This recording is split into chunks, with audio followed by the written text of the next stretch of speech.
Hello all, it's James Johnson, aka Sulphur Blade, and this is going to prove to be one of my most ambitious videos to date, as I am attempting to tackle the very complicated story that is Obamagate. But in order to do so, we need to go back to, well, I guess the beginning, or at least a point to where it all starts to begin. And that is with Hillary Clinton's emails. So, long ago, this poor sap by the name of Peter Strzok, who's the Deputy Assistant Director, or at least was the Deputy Assistant Director of Counterintelligence, he was tasked with doing the Hillary Clinton email investigation, which proved to be the beginning of his road to the dark side, if you will. And in order to understand this, I'm going to take it off this particular website here, which is most certainly a Republican-leaning website. However, most of the information listed here is public knowledge and public fact. So, in email exchanges from 2009 to 2011 exist in which Hillary Clinton's Chief of Staff, Cheryl Mills, and Deputy COS, Huma Abdomen both directly discussed or were involved in discussing Hillary Clinton's private email server. Both denied knowledge of it to the FBI investigator, Peter Strzok. Neither were prosecuted for lying to the FBI, despite the FBI being in possession of emails with condemning evidence that they lied. Strzok interviewed Huma Abedin on April 5, 2016. Abedin lied to the FBI and was not prosecuted, Strzok reported. Abedin did not know that Clinton had a private server until about a year and a half ago. It became public knowledge. In fact, Abedin and Cheryl Mills were involved in an August 30, 2011 email exchange in the FBI's possession, in which State Department officials Stephen Mull mentioned that Clinton's email server is down. In another email exchange on January 9, 2011, Abedin was told that Clinton's server had been malfunctioning because someone was trying to hack us. Had to shut down the server, wrote Clinton IT specialist Justin Cooper, who told the FBI in his interviews that he discussed Clinton's email with Abedin in 2009 when it was being set up. Strzok interviewed Cheryl Mills on April 9, 2016. Mills was granted immunity. Nevertheless, Mills lied to Strzok anyway and was not prosecuted either. Mills did not learn Clinton was using a private server until after Clinton's Department of State tenure. Mills stated she was not even sure she knew what a server was at the time, Strzok reported. Mills asked about it in February 27, 2010 email to Abedin and an aide to Bill Clinton, who helped set up the Clinton Chappaqua server. "You're funny. We're on the same server," Cooper replied. The next day, President Obama intervened in the ongoing criminal investigation when he publicly declared that Hillary Clinton showed carelessness in using a private email server to handle classified information. Strzok texted Lisa Page, his girlfriend, who he was having extramarital affairs with, and this is what and she was also a lawyer at the FBI at the time. This is what he had to say to her. Increasingly profoundly bothered by FBI General Counsel Jaames Baker's call and the lack of any heads up. Deeply, it was wrong given what I had already been asked to do. I'm not sure if I want to be part of this Lisa Page responded, "But you are part of this, and that's not going to change. But I think you have every right to be angry and frustrated about being left out of the loop on your investigation, especially when you're going to be left holding the bag. Big case, big problems." Senator Chuck Grassley noted that 17 witnesses, including Clinton herself, were interviewed after the decision not to prosecute Clinton was made. FBI Director James Comey met with the President Obama in the White House on May 26, 2016. By afternoon, Comey revised draft memo exonerating Clinton was circulating among the FBI leadership. General Counsel James Baker, Andrew McCabe, Bill Breestrap, Peter Strzok, James Rybicki, and Jonathan Mava, Tricia Anderson, David Bowditch, and several others.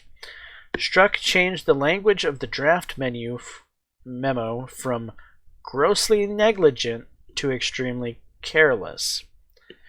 Grossly negligent in handling classified information is punishable by 10 years in prison. However, extremely careless is not. Hence the change in language. On July 2, 2016, Strzok and David Loffman finally conducted the long-delayed personal interview with Hillary Clinton. Two witnesses in the investigation, Cheryl Mills and Heather Samuelson, were allowed to sit in. No video transcript or oath were made. 3 days later, Director Comey usurped the power and authority of the Attorney General and declared Hillary Clinton would not be charged for any of her illegal actions.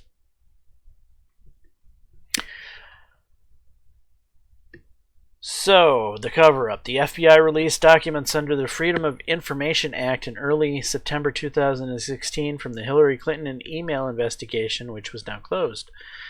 The release includes FBI Form 302 interview reports. Some details from July 2, 2016 interview with Hillary Clinton were intentionally withheld. Strzok admitted in a text to Lisa Page that a group at the highest level of the FBI, including himself, conspired to withhold some of the information from Congress and the American people. Here's what he said. "There are very inflammatory things in the 302s we didn't turn over to Congress that are going to come out in a FOIA and absolutely inflames Congress. I'm sure Jim Baker and Tricia Beth Anderson and David Loffman and Mike Horton are all considering how things like that play out as they talk among themselves." Days later, James Clapper, Office of the Director of National Intelligence, announced, in violation of Intelligence Community Directive ICD 732, that no intelligence community-wide damage assessment into Secretary Clinton's security breach would be conducted, and the ODNI ignored all subsequent FOIA requests. And that's pretty much how they swept the Clinton email thing under the rug. And that's also how they kind of got their hooks into this poor sap by the name of Peter Strzok, who was the Deputy Assistant Director of Counterintelligence. Well, this same guy would end up being the guy in charge of the Donald Trump campaign investigation in what would later be called the Crossfire Hurricane investigation. Now let's look at that, shall we?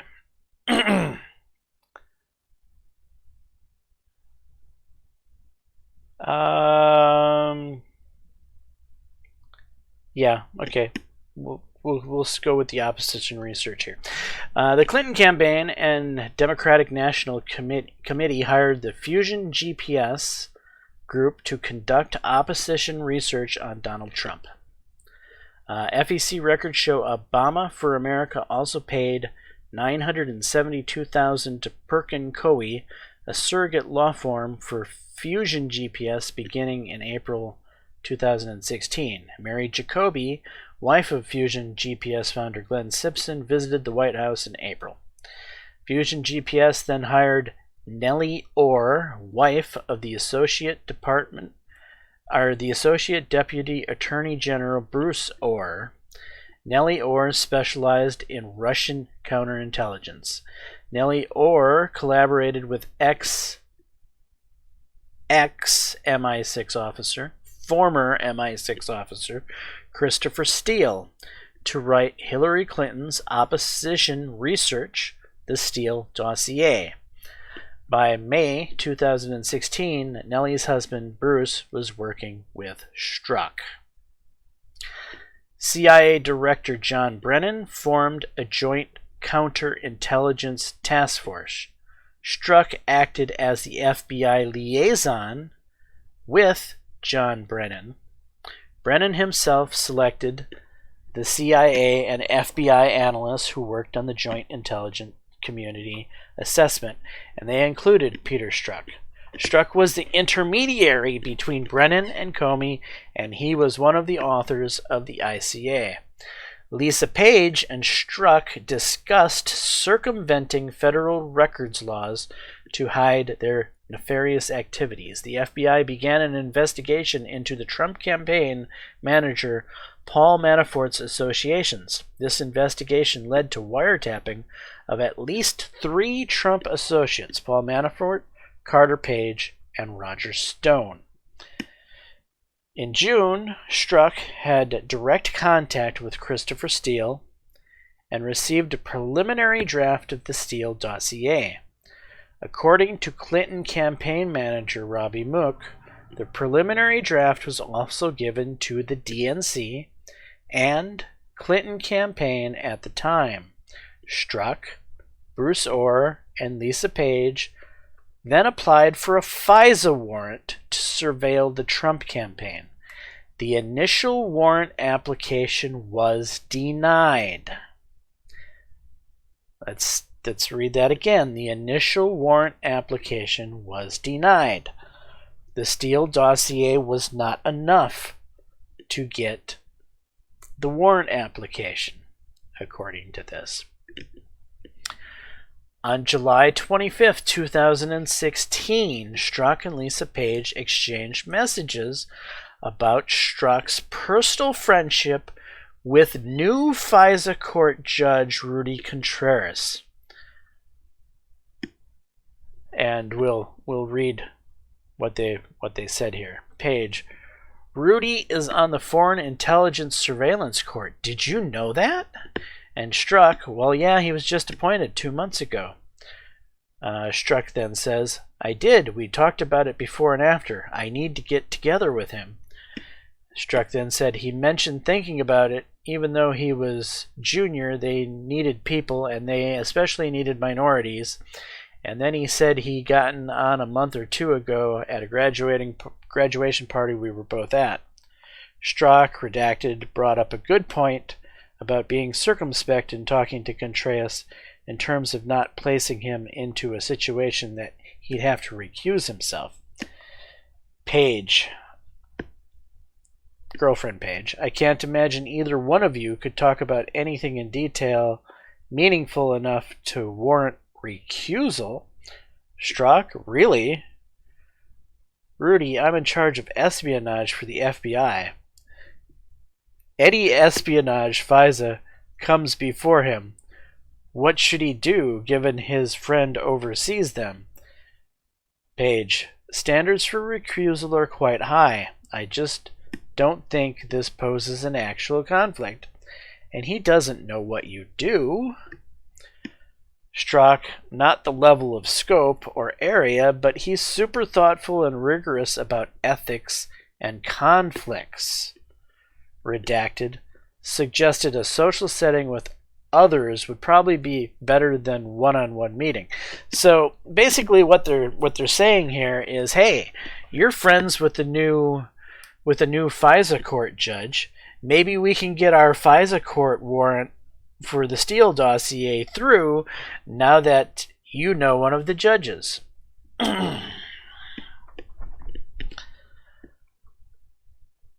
Anyway, by the end of July 2016, Strzok signed the document beginning the FBI Russia probe. 2 days later, they had this exchange. Lisa Page, he's not ever going to become president, right? Right? And Strzok, no, he's not. We'll stop him. All right, so FISA abuse. The Obama Department of Justice's illegal FISA warrant on Carter Page was built on an echo chamber of Hillary Clinton's opposition research among journalists, law enforcement, and intelligence community, all reinforcing each other with the manufactured allegations of the Steele dossier. Michael Iskoff's September 23, 2016 Yahoo News article provided by Christopher Steele was presented to the FISA court as independent corroboration of evidence in the DOJ's possession, which likewise was provided by Christopher Steele. The contents of Iskoff's Yahoo News article was leaked by Steele to Iskoff at the direction of Fusion GPS and focused on Carter Page's July 2016 trip to Moscow. The law firm of Perkins Coie hosted a meeting with Steele at Fusion GPS where the matter was discussed. Congress was briefed on the content of Hillary Clinton's opposition research, the Steele dossier by the FBI, although Congress and the FISA court were kept in the dark about the false allegations of Russia collusion with the Trump team originating from the Clinton campaign and the Democratic Party. Steele was paid $168,000 by the Clinton campaign and DNC. So if you're not really following along with what that says, that's saying that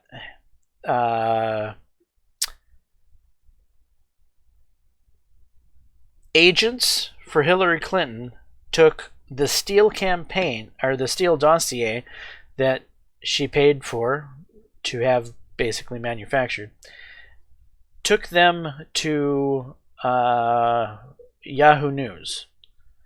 And Yahoo News then used that information to publish an article.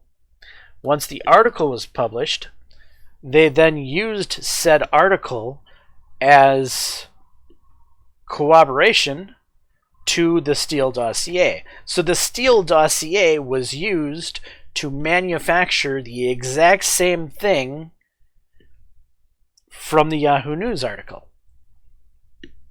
Tricky, huh? That's what they did. All right. So where it gets worse is that when they finally successfully used this Steele dossier to actually get a FISA warrant,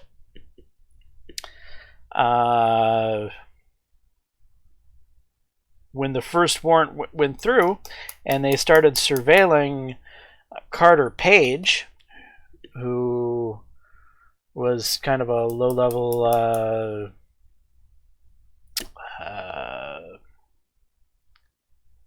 he helped with the Trump campaign. He was a low-level Trump campaign official. Anyway, Carter Page, prior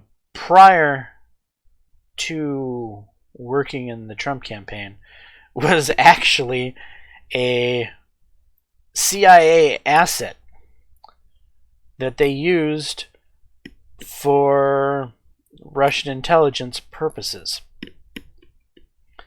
Carter Page evidently had some sort of Russian dialogue going on. Well, they took that information and twisted it. They said that Carter Page was basically he was colluding with the Russians on behalf of the Trump campaign. And when they went to the FISA court to be able to surveil Carter Page, they used once again the Steele dossier. And they also informed the FISA court that Carter Page was not a CIA operative. This is important. This is where the first tangible illegal activity, not talking about the Clinton email stuff, right? So there's obviously shady shit that went down there, but nobody was ever prosecuted for it. But here we are with the first actual, for sure, illegal activity that has happened in this next set of stuff that we're talking about, which is the illegal surveilling of the Trump campaign. And right here we have former FBI lawyer Kevin Clinesmith pleads guilty Wednesday to falsifying an email used to support the surveillance of President Donald Trump's former campaign aide Carter Page. The case against Clinesmith is the first to be brought by federal prosecutors, John Durham appointed last year by Attorney General William Barr to review the origins of the FBI investigation into Russian interference in the 2016 election. Clinesmith, who worked at the FBI for 4 years, is accused of altering an email in 2017 that investigators relied on to justify an application to wiretap Page, according to court records. The altered email indicated that Page was not a source for the Central Intelligence Agency. The original email from the CIA indicated otherwise. So the CIA said, yes, he's a source. And Kevin Clinesmith, he changed that to make it look like Carter Page was not a source. Thus, helping to push through the first of 4 times the Steele dossier would be used to surveil the Trump campaign.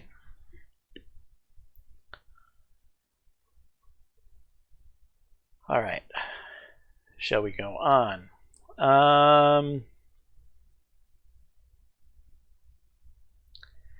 Again, this is a very complex story. This person here is Sally Yates. Sally Yates was the acting attorney general when Trump took over.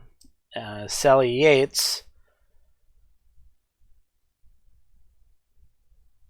is responsible for doing something rather shady in and of herself. She blocked the Inspector General, Michael Horowitz's ability to conduct oversight on the National Security Division. She wrote a 58-page report on why the Inspector General could not conduct oversight on the National Security Division, but the rest of the Department of Justice was okay. But Inspector General Michael Horowitz in 2016 was blocked from conducting his oversight of the National Security Division, which is the same division in which Peter Strzok and their investigation of the Trump campaign fell under. This is important because Sally Yates claims she has no knowledge of any type of illegal investigation into Donald Trump. Now, how do we go further with this? Well,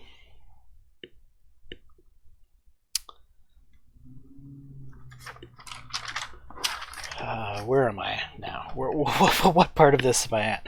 If you're following along so far, so now we've got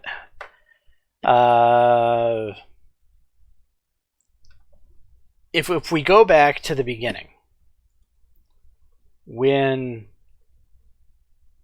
Peter Strzok was working with Hillary Clinton, basically working with Hillary Clinton.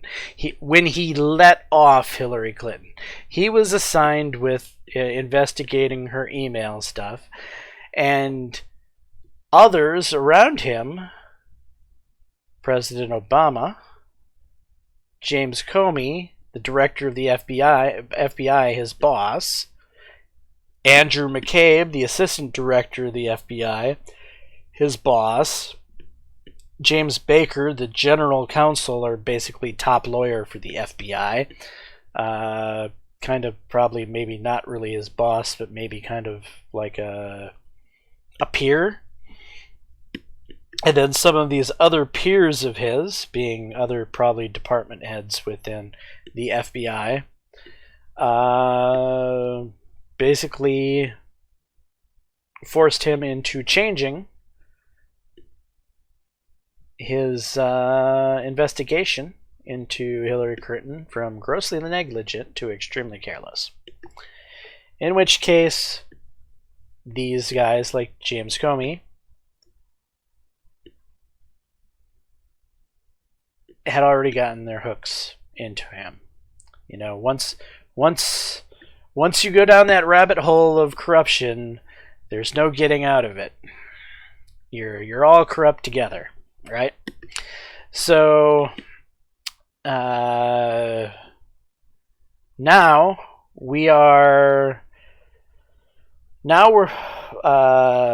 John Durham is trying to unwrap this tangled web of craziness, and you have Congress trying to figure out what's going, or not.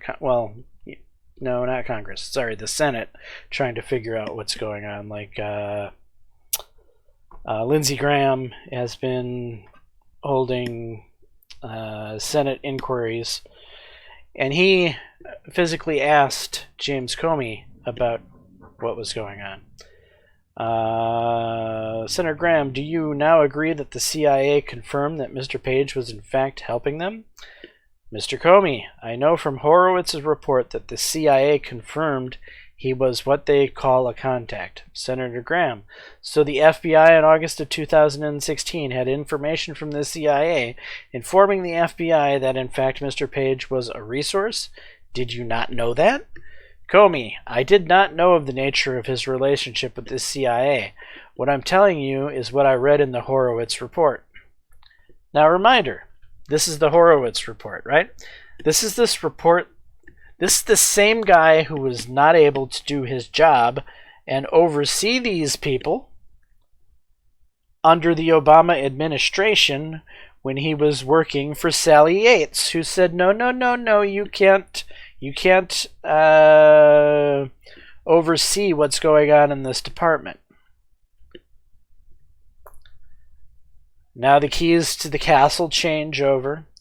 Inspector Horowitz is then tasked to go unravel what he wasn't allowed to unravel in the first place. And this is what he comes to find out afterwards. Do you think it would have been fair for the FBI to tell the court that Mr. Page had a reason to be talking to these people because he was working with the CIA? Would that have been a fair thing to tell the court? Mr. Comey, I don't agree with your characterization of what Mr. Horowitz found, so... Senator Graham, no, I'm talking about you as the director of the FBI. The FBI has in its possession in August 2016 information from the CIA confirming that Mr. Page said that he was in fact assisting the CIA, which explained the contacts. That was never given to the court. Should they have been informed of that because that's exculpatory? Mr. Comey, I believe Mr. Horowitz found that they should have at least considered informing the court. Senator Graham, should you? You're the director of the FBI. Would you wish that had been done if you had known about it? Comey, I'm sorry, Senator. That what had been done? Senator Graham, that you had informed the court that Mr. Page was in fact working with the CIA, and that explains these contexts. Did you think, out of a sense of fairness, that the court should have been informed of that fact? Mr. Comey, again, I don't agree with your preamble. I don't think the record established that he was working with the CIA. I think Horowitz found he was a contact, which means Senator Graham, we've got your email from the CIA confirming that he was a source for the CIA. Are you aware of the fact that the email later on was doctored? Comey, again, I don't accept what you said. I don't think the record establishes he was a source for the CIA I'm aware of. Senator Graham, why is Mr. Kleinsmith facing criminal indictment? Mr. Comey, I only know what I've read in public record, that he was accused of changing... Senator Graham, you're the director of the FBI. You didn't know that your own agency had information from the CIA verifying what Mr. Page told you, that these contacts had a basis, in fact, because he was working with the CIA? Did you know that Mr. Kleinsmith doctored the email for it to read that there was no association between Page and the CIA? That he changed there was to there was not? How do you feel about that?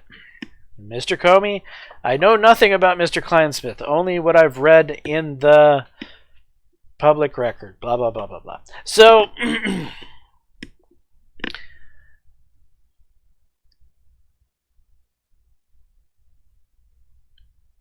Senator Graham is attempting to figure out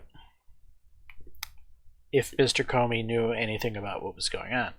The same Mr. Comey who seemed to have his fingers in all of the pies about everything else that happened at the FBI, just magically didn't know that his lawyer and underling purposely changed something in order to get a FISA warrant.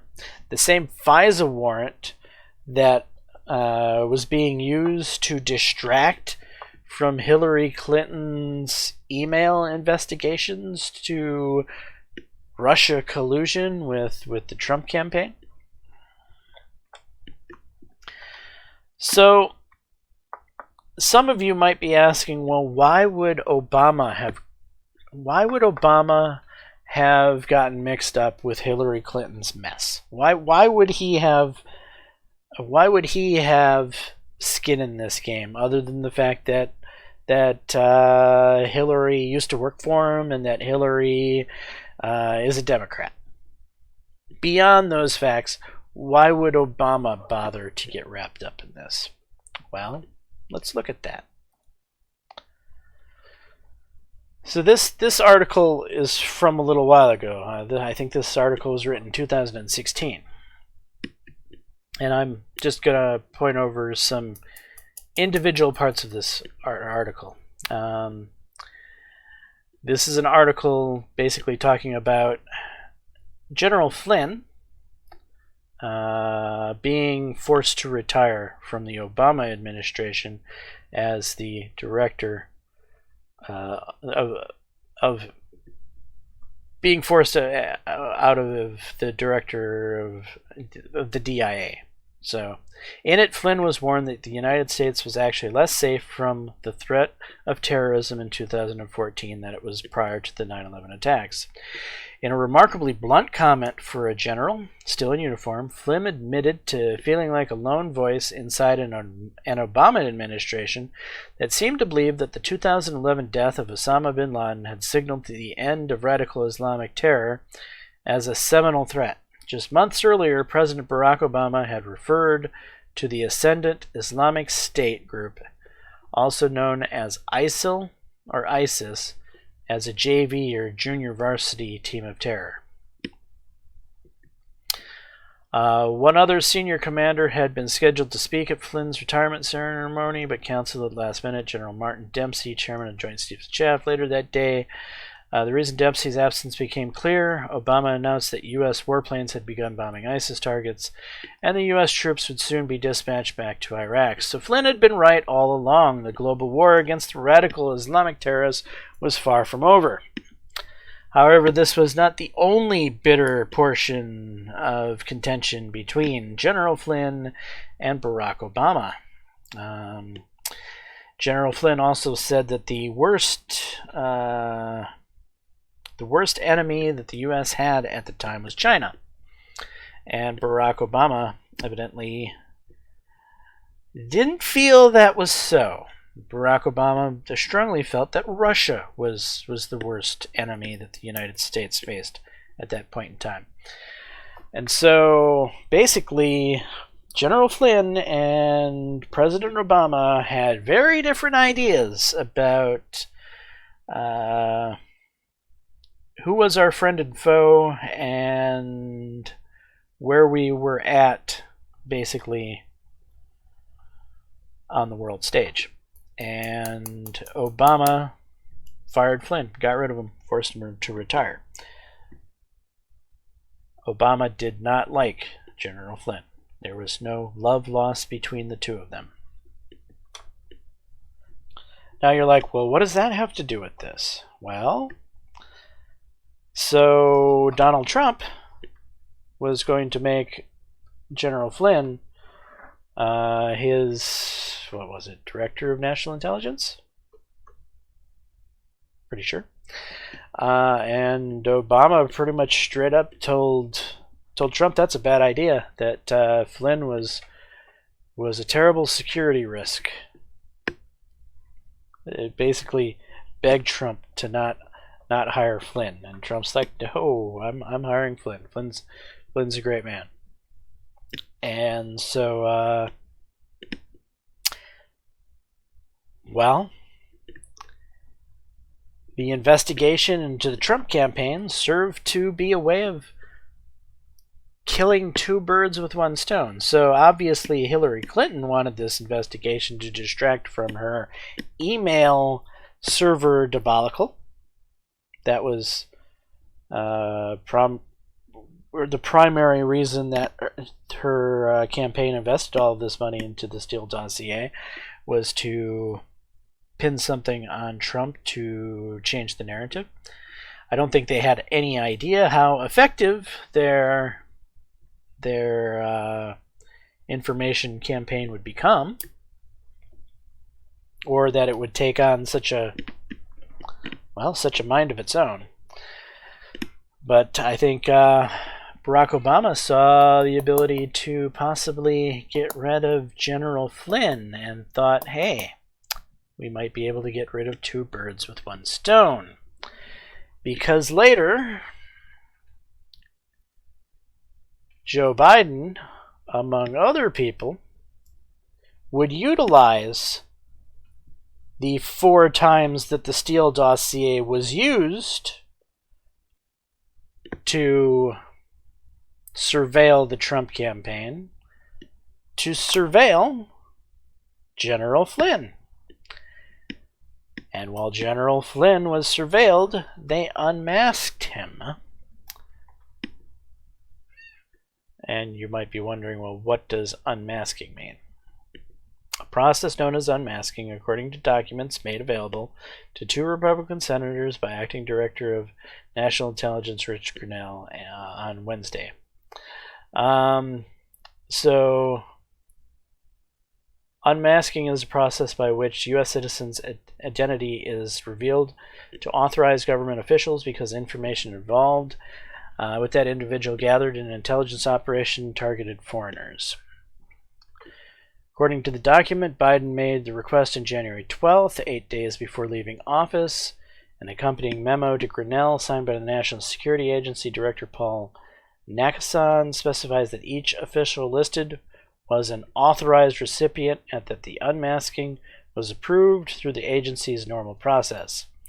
The list also included former Director of National Intelligence James Clapper, former FBI Director James Comey, and former White House Chief of Staff Dennis McDonough. So, James Comey, once again, finger in all the pots. James Clapper, again, also very much into what's going on.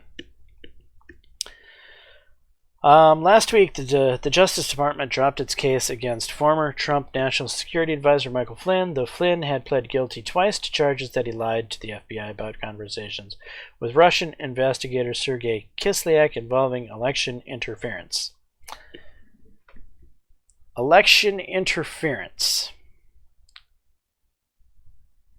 So, right here is the now unclassified transcript of everything that Michael Flynn and Sergei Kislyak talked about on the telephone call while he was the working for Donald Trump, president-elect, in the capacity as the incoming Director of National Intelligence, or whatever. I think that's what he was. Anyway, if you bother to go through this transcript, which I already have, but I'm trying to limit how long this video becomes, I'm just going to scroll through it. If you want to pause and read all of this at your leisure, you're welcome to.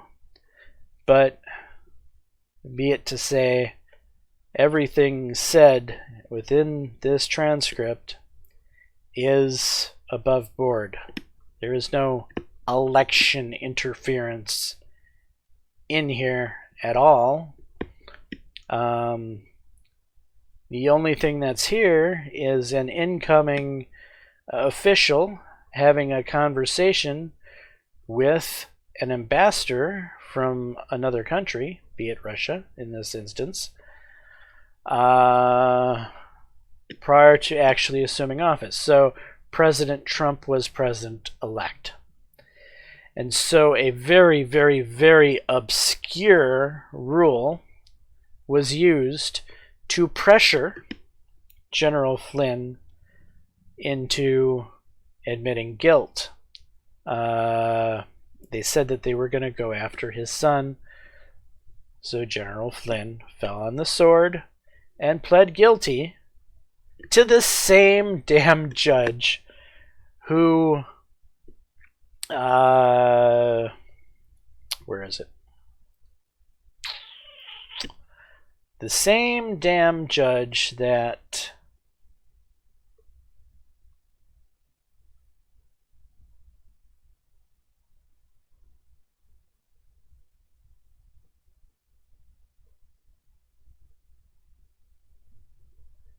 got the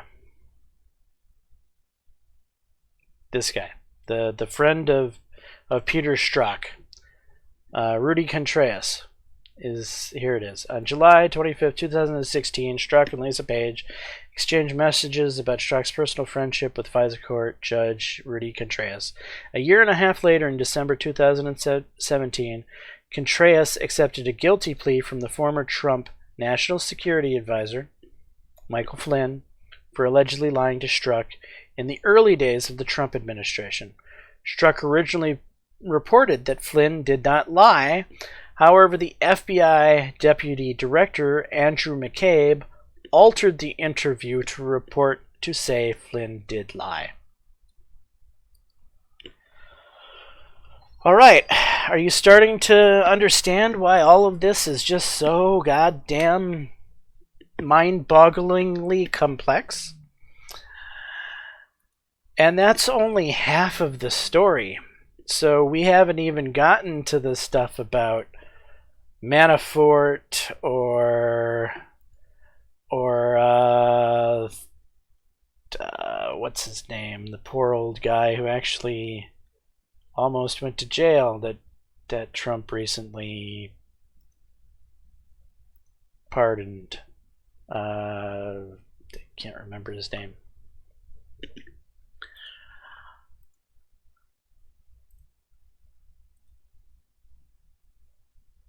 Anyway, so I think I've gone through enough of Obamagate to where you might actually start to be feeling informed about what's going on. And as you can see, there is a very, very tangled web of shit going down. Kevin Kleinsmith, the FBI lawyer who's who has admitted to changing a document, is most certainly going down. Peter Strzok, I don't see how he can't end up going down for this. Oh, I didn't go into the Lisa Page stuff. So Lisa Page is Peter Strzok's girlfriend on the side, who he had an affair with, basically. So you might be wondering why and how all of these intimate conversations between these people were found.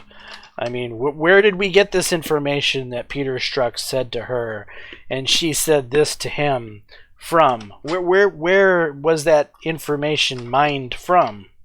Well, here's where it was mined from. Former FBI attorney Lisa Page on Tuesday sued the Justice Department and FBI, accusing her former employers of violating her right to privacy by illegally leaking a cache of text messages she sent with fellow FBI official. Page became a target of frequent attacks by President Donald Trump and his supporters after the disclosure of anti-Trump texts she exchanged with former FBI agent Peter Strzok. Both Page and Strzok were engaging in an extramarital affair, got nicknames like Dirty Cops and the Lovers from the president, and became two faces of Trump's claim that the Russian probe was tainted by political bias within the Department of Justice. The lawsuit comes a day after the release of the second report from the department's independent watchdog that found neither person's political opinion played a role in the Russian probe. Blah, blah, blah, blah, blah. That's bullshit. But anyway, so that's where they got this information, is from the released text messages between her and her boyfriend, Peter Strzok. So if you were wondering where that came from, there you go. Anyway, I think this has been a fairly lengthy video, and hopefully it helps to inform you a little bit more about what Obamagate is and how the complicated pieces fit together. And this is only a portion of it that I touched on. There is still more to the story than what I just went over. There's the strange email sent to herself by the outgoing Condoleezza Rice, saying that everything they did was by the book. There was how much did Obama have to do with it? There was there's a lot more to the story, but the parts I went over was the more low-level stuff, the most tangible stuff that is easiest to piece together, easiest to understand. When you start to link it to Obama and what did Rice know and what did the higher ups know, then you start to get into the speculation range, at least speculation for now. John Durham is still investigating stuff. There's still stuff being released. Many think that there might be more information that is more concrete that leads to the higher ups. But until that information is released, we know what we know. And what we know is pretty much what I've gone through. Anyway, I'm Jaames Johnson, aka Sulfurblade. This is my content. Hopefully you're enjoying it. If so, please leave a like and subscribe. And until the next time, all. Peace.